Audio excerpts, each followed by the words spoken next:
Hi, it's Rachel Readhead here from Buff and Thompson Property Management.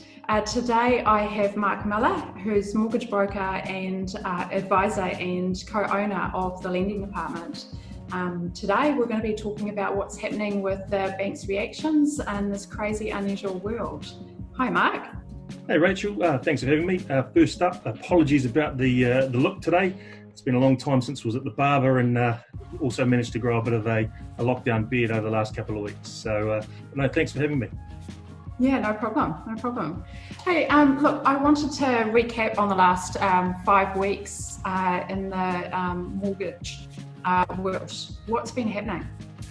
Okay, well, first up, most of your landlords will be aware of the mortgage repayment holiday, which has been offered. The Reserve Bank, the government, and the trading banks have put that in place for mortgage holders. It's probably, in my opinion, been mislabelled a mortgage holiday. The consequences of that don't seem to be making much will be well known to most of the public at the moment. So repayment holidays, is that a bad thing?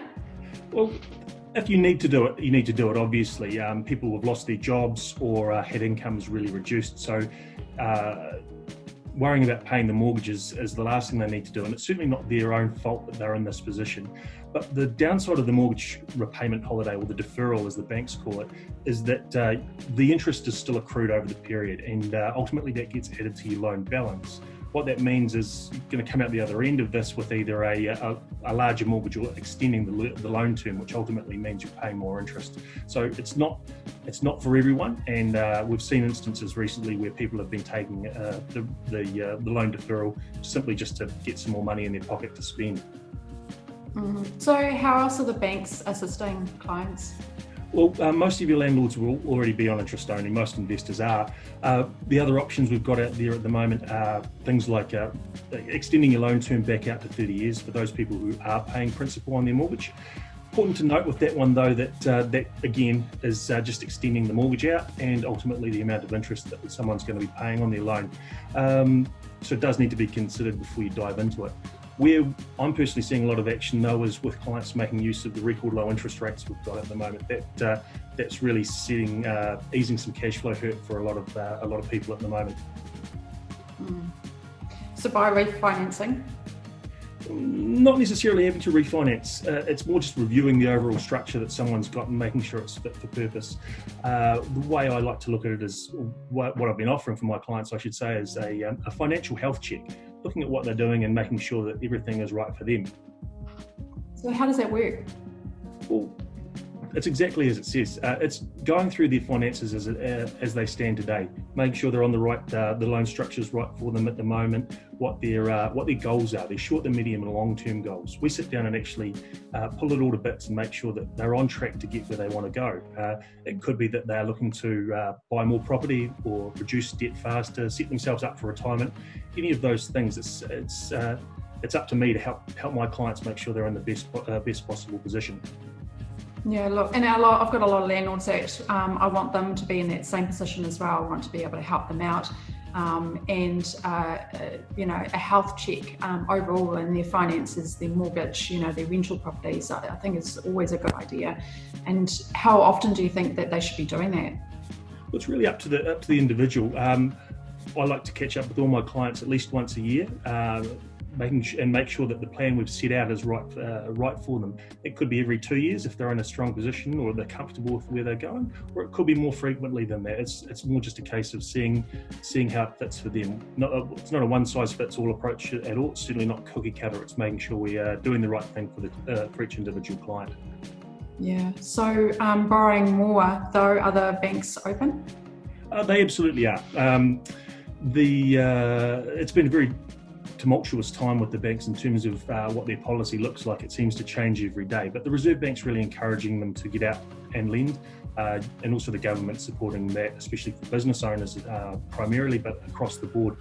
We've seen the Reserve Bank last week announce a review of the LVR rules, which the rubber should hit the road tomorrow in terms of what they're proposing, and they'll be going back to the banks tomorrow to explain that. But that's going to have a massive impact on for my guess, on property investors, because the LVR rules have been what has slowed them down over the last few years. So an easing of that is going to really drive the market quite strongly. But yes, the banks are certainly open for business and lending. Yeah, so there's some uncertainty at the moment. What are your clients doing? It's up to them. They're currently divided into two distinct camps, though. We've got the the clients who are very motivated, very bullish is the term I like to use.